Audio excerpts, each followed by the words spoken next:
Hello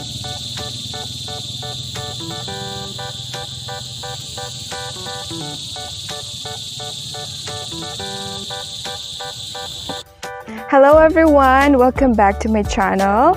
It's me, Anna, and kung mahilig din po kayo sa halaman kagaya ko, please do consider subscribing and don't forget to smash the notification bell dyan po sa baba for you to get notified whenever I upload new videos and tutorials. Okay, so in today's vlog, we'll do another plant vlog. So what I have here with me is my Philodendron Linnaei. So ayan siya guys. Okay, merong naligaw na halaman. Ito pong aking Philodendron Linnaei and ay magwa 1 year na po siya sa akin. And pangatlong beses ko na po siya ngayong ikakat. So nandito, ito po yung kanyang pinaka main stem. Nandito po yung pinaka puno.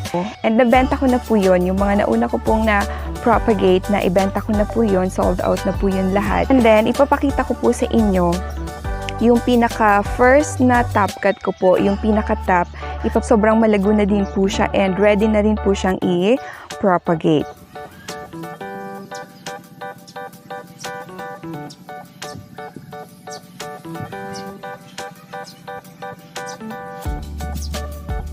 So ayun siya guys, 'di ba? Malago na po siya and pwedeng-pwede na din pong i-top cut. So maybe one of these days ay ika-cut ko na din siya. So please stay with me and keep on watching.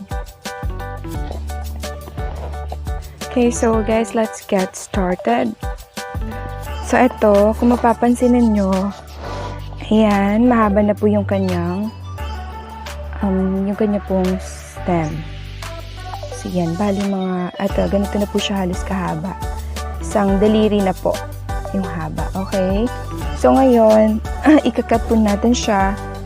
Bali, 2 cut po ito, pero isang cut lang po muna yung gagawin ko. Kasi isa pa lang po yung naubusan na po ako ng pot. Okay, so ika-cut po natin siya hanggang dito po. So yan, hanggang dito. Okay, ika-cut natin siya dyan. Okay, so yan guys, ito yung gagamitin kong knife. Yan. So, itong mas malaki. Pang malakasan. Kasi medyo matigas po yung stem ni Philodendron Linnaei. Okay. So, i-cut na po natin.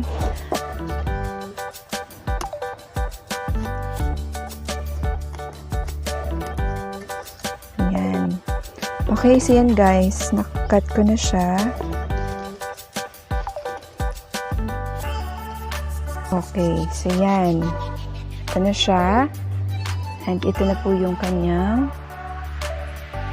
pinaka stem. Yan. And then marami na po siyang roots. Marami na pong aerial roots. Okay, so again, same process. Lalagyan lang po natin ng hydrogen peroxide to avoid stem rot and root rot. Diba? Okay. Ito na po talaga yung mga process na sinusunod ko po kasi ito po yung naging effective po sa akin. Why I have a healthy and vibrant philodendrons. So, bago natin to i-pot, so papakita ko lang po sa inyo kung ano yung soil mixture na ginagamit ko po sa aking mga philodendrons. So ito po yan siya. Gumagamit po ako ng mas less na yung kanyang lupa na soil mixture. So, ito po yan. Meron po akong coconut cubes. And then, naglalagay din po ako ng charcoal. So, yan. And then, meron din po itong carbonized rice hull. And then, cocoa peat. And then, yung pinaka ginagawa ko pong fertilizer ay yung vermicompost, guys. So, hindi ko po talaga na kasanayan or nakaugalian na maglagay po ng mga process na fertilizer.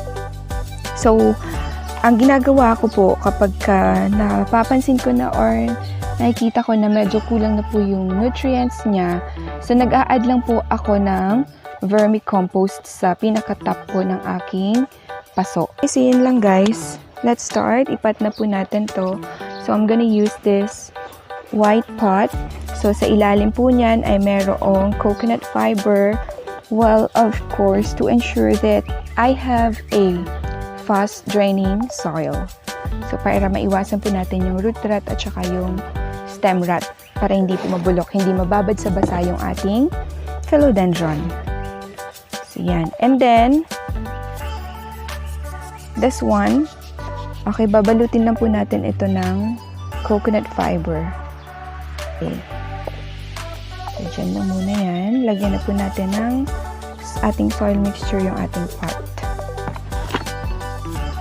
Kung gusto talaga natin na magkaroon ng magagandang halaman, so dapat po talaga unang-unang na pinag-aaralan natin is yung kanila pong soil mixture.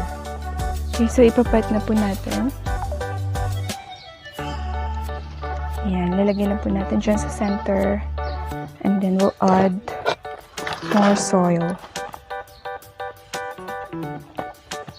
Kasi yan, mahangin po dito sa amin guys. Napakaganda po ng ambience. Bukid na bukid. So, kung naririnig po ninyo, maraming humuhuni na mga ibon. Okay, kasama ko po talaga sila lagi tuwing nagvo-vlog po ako. So yan, konting press lang po natin to avoid moisture na pwede pong mag-cause ng stem rot or ng root rot sa atin pong philodendron.